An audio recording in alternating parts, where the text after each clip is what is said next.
Hello my dear students, welcome back to my channel. Last video में मैंने आपको NCERT chapter 1 के जो क्वेश्चन आंसर्स हैं, एनसीईआरटी एक्सरसाइजेज हैं केमिस्ट्री चैप्टर 1 के, वो क्वेश्चन 10 तक ही एक्सप्लेन किया था लास्ट वीडियो में।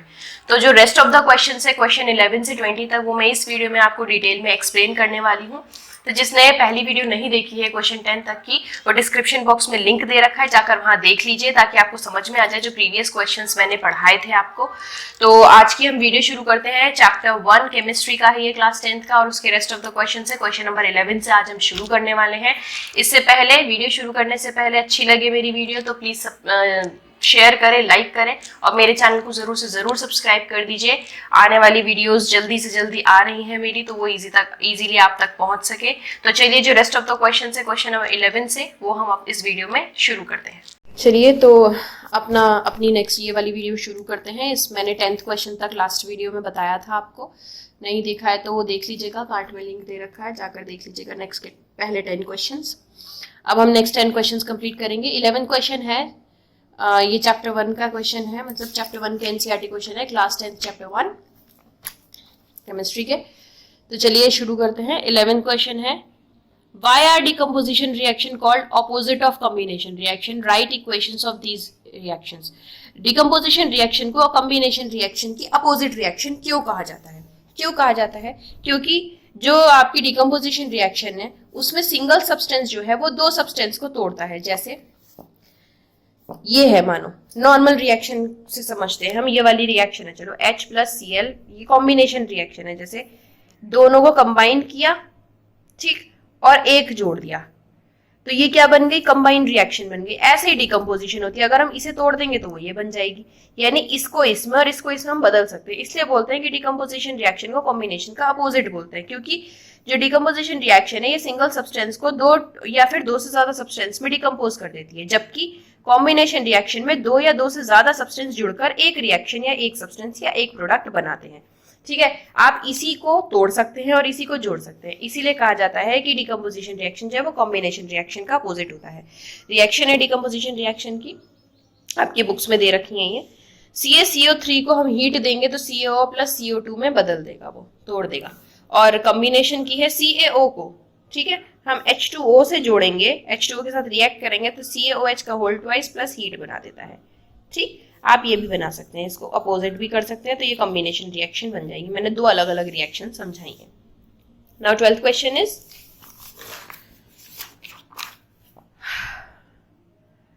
write an equation each of decomposition reaction where energy is supplied in the form of heat, light and electricity. decomposition reaction की 3 reaction बताइए जिसमें हीट, लाइट और इलेक्ट्रिसिटी का यूज हो रहा है डिकम्पोज होने के लिए।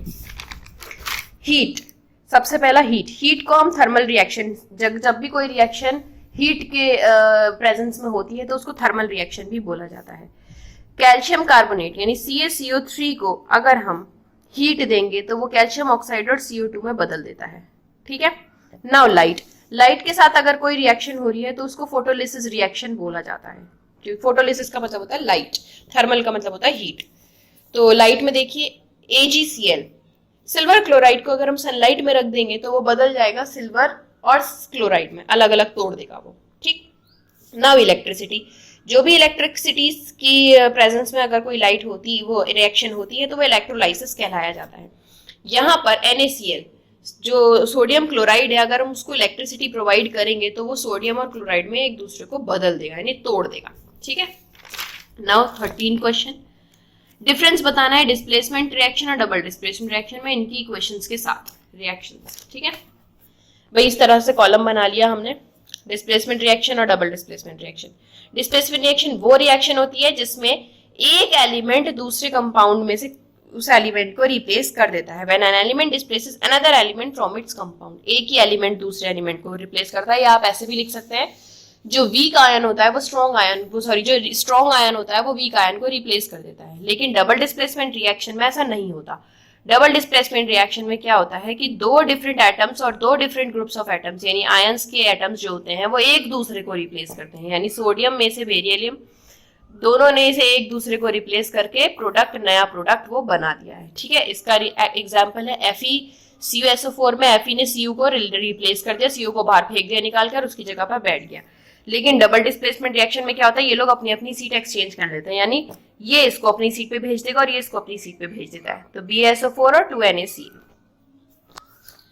नेक्स्ट क्वेश्चन, सिल्वर को रिफाइन करने के लिए हमें in the refining of silver the recovery of silver and from silver nitrate solution involve displacement bye copper metal. भाई एक रिएक्शन है जिसमें सिल्वर नाइट्रेट में से सिल्वर को हमें वापस रिकवर करने के लिए रिएक्शन करवाना है कॉपर मेटल से, तो उसकी रिएक्शन लिखनी है। ठीक, उसकी रिएक्शन है ये, सिल्वर नाइट्रेट में से हम सिल्वर नाइट्रेट को हमने कॉपर के साथ रिएक्ट करवाया, जिसने क्या किया, कॉपर ने सिल्वर को उसकी जगह से हटा दिया, जिसकी वजह से हमें सिल्वर बाहर मिल गया और कॉपर नाइट्रेट बन गया। तो क्या किया कॉपर ने, copper is a greatest ion, greater ion है, जो बड़ा है, जो है काफी पावरफुल आयन है, तो उसने क्या किया, Ag को यानी सिल्वर को उसकी प्लेस से हटा दिया, जिसकी वजह से हमें सिल्वर वापस मिल गया है। ठीक है, what do you mean by precipitation reaction, explain by giving example. PPT, precipitation reaction क्या होता है, reaction in which insoluble solid called precipitate is formed that separates from the solution is called precipitation reaction। वो reaction जिसमें insoluble solid मिलता है, यानी जो solution में मिल नहीं सकता, ठीक है, वो क्या करता है, सॉल्यूशन से अलग हो जाता है in the form of precipitate, उसको प्रेसिपिटेशन रिएक्शन कहते हैं। घर में भी होती है प्रेसिपिटेशन रिएक्शन, पनीर, दूध जब फट जाता है तो वो पनीर बन जाता है, क्यों, कैसे, जब आप उसमें कोई सोल्यूशन, नींबू, टाटरी या फिटकरी, सब कुछ भी चीज आप डालते हैं, सिट्रिक एसिड या कुछ डालते हैं, तो वो रिएक्ट करता है मिल्क में, और मिल्क के साथ रिएक्ट करने के बाद वाटर जो होता है उसका ऊपर रह जाता है, और जो प्रेसिपिटेट पनीर जो होता है वो नीचे बैठ जाता है, उसको प्रेसिपिटेशन रिएक्शन बोलते हैं। सोडियम सल्फेट को अगर हम रिएक्ट करवाते हैं बेरियम क्लोराइड से, ठीक है, तो बेरियम सल्फेट बन जाता है और सोडियम क्लोराइड यानी नमक प्रेसिपिटेट बन के नीचे बैठ जाता है। ठीक है, नेक्स्ट क्वेश्चन, ऑक्सीडेशन रिडक्शन क्या होता है, एग्जाम्पल के साथ बताना है, वो भी दो। ऑक्सीडेशन वो होता है जिसमें किसी सब्सटेंस में ऑक्सीजन का एडिशन होता है, मैंने समझाया था, जब भी कोई भी सब्सटेंस ऑक्सीजन को ऐड करता है तो वो ऑक्सीडेशन रिएक्शन कहलाई जाती है। जैसे सल्फर के साथ अगर हम ऑक्सीजन को रिएक्ट करा रहे हैं तो वो ऐड कर रहा है, ये रिएक्शन जब सल्फर डाइऑक्साइड बनता है, ये रिएक्शन क्या कहलाई जाएगी, ऑक्सीडेशन रिएक्शन कहलाई जाएगी। नेक्स्ट है क्वेश्चन, एग्जाम्पल, मैग्नीशियम को ऑक्सीजन के साथ रिएक्ट कराएंगे तो मैग्नीशियम ऑक्साइड बना देता है, तो इट मीन्स क्या है कि मैग्नीशियम जो है वो ऑक्सीडाइज्ड हो रहा है, इस रिएक्शन को ऑक्सीडेशन रिएक्शन बोलते हैं। रिडक्शन को बोलते हैं जब ऑक्सीजन का रिमूवल हो जाता है, यानी ऑक्सीजन बाहर निकल जाती है किसी सब्सटेंस से, जैसे ZNO, यहाँ पर ऑक्सीजन Zn यानी जिंक के साथ जुड़ी हुई है, ठीक, अगर वो कार्बन के साथ रिएक्ट करती है, ठीक है, तो वो जिंक जो है, जिंक और कार्बन डाइऑक्साइड में चेंज हो जाती है। ठीक, तो यानी इसमें क्या है, जिंक ने कार्बन डाइऑक्साइड ऑक्सीजन को बाहर निकाल दिया और ऑक्सीजन जो है बाहर निकल गई, तो ये रिमूवल ऑफ ऑक्सीजन हो गया, या फिर क्या हो गया, रिडक्शन हो गया। नेक्स्ट एग्जांपल है, जब कॉपर के साथ ऑक्सीजन मिलाते हैं और हाइड्रोजन के साथ रिएक्ट करवाते हैं, यानी कॉपर ऑक्साइड को हाइड्रोजन के साथ रिएक्ट करके करवाएंगे in the presence of heat, तो कॉपर अलग निकल जाता है और H2O अलग निकल जाता है, यानी कॉपर ने अपना ऑक्सीजन निकाल दिया है, कॉपर जो ऑक्साइड जो है वो ऑक्सीजन को रिड्यूस कर रही है, जहां पर रिडक्शन होता है, ऑक्सीजन बाहर निकलती है, वो चीज कहलाई जाती है रिडक्शन, उस रिएक्शन को कहते हैं हम reduction. Now next question is,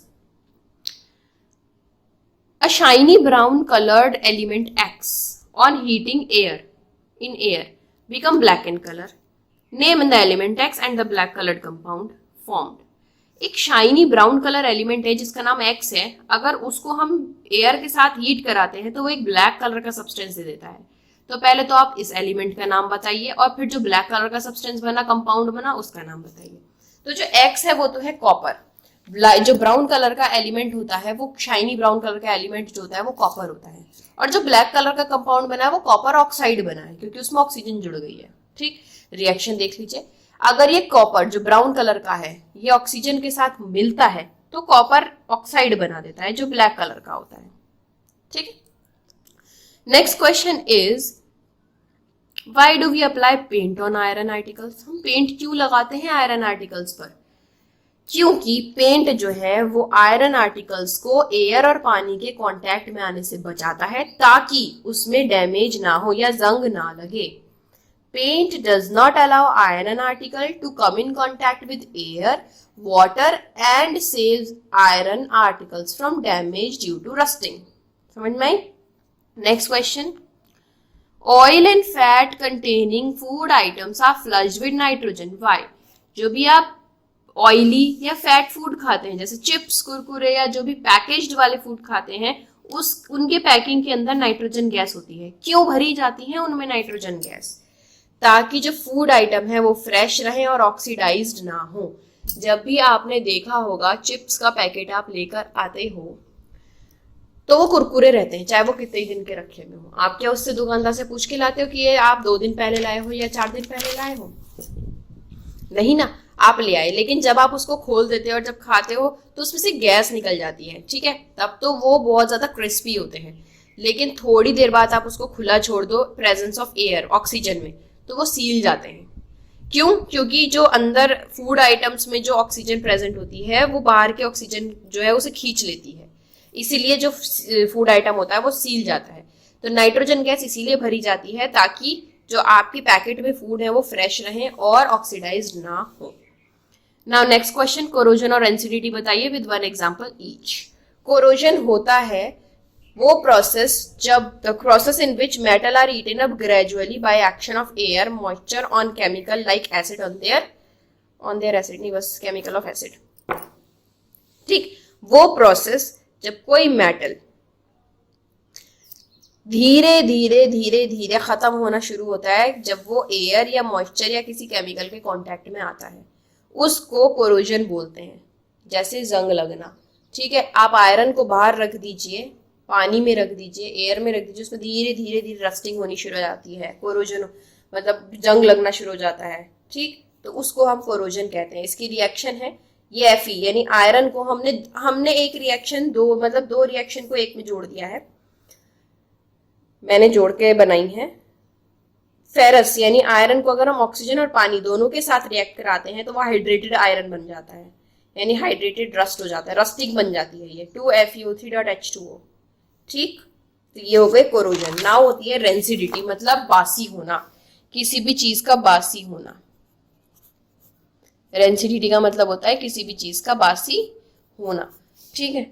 वो condition that produces by aerial oxidation of fat and oil in food marked by unpleasant smell and taste. वो कंडीशन जब फूड और कोई भी फैट कंटेनिंग फूड जो होता है वो एरियल ऑक्सीडेशन के कांटेक्ट में आता है, और मतलब हवा के कांटेक्ट में आता है और एरियल ऑक्सीडेशन कर देता है, जिससे उसकी स्मेल और टेस्ट चेंज हो जाता है, उसको रेंसिडिटी बोलते हैं। इसकी कोई रिएक्शन नहीं है बट इसका एग्जाम्पल है।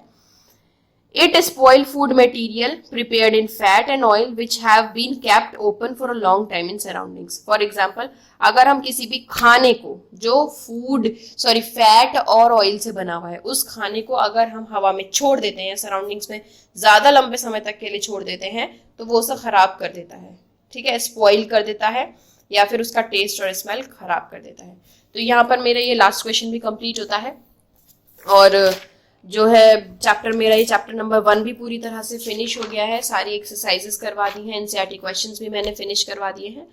तो जिनको नहीं समझ में आया कमेंट बॉक्स में मुझे बता दीजिएगा। Thank you. तो यहाँ पर मेरे जो रेस्ट ऑफ द क्वेश्चंस है, क्वेश्चन नंबर 11 to 20, ये मैंने पूरी तरह से फिनिश कर दिए हैं। जिनको समझ में नहीं आए हैं वो मुझसे दोबारा से पूछ सकते हैं, मैं आपको दोबारा एक्सप्लेन कर दूंगी, दोबारा से वीडियो डाल दूंगी ये एक्सप्लेन कर। If you have any problem तो कमेंट बॉक्स में मुझे प्लीज कमेंट करके बता दें। और अगर कोई भी कुछ भी चीज समझ में नहीं आई है, चैप्टर जिसने नहीं पढ़ा है या प्रीवियस क्वेश्चन जिसने नहीं देखे हैं, नहीं पढ़े हैं, वो मेरी पीछे जो डिस्क्रिप्शन बॉक्स में लिंक है वो पहले वाली वीडियोस को जरूर से जरूर देख लें, ताकि आपको सारी चीजें समझ में आ जाए। और जो आगे के चैप्टर्स है, चैनल को भी सब्सक्राइब जरूर कर दें ताकि आने वाले चैप्टर्स आप तक इजीली आ सके। तो मेरे नेक्स्ट चैप्टर के लिए मेरी नेक्स्ट वीडियो को जरूर देखें। Thank you.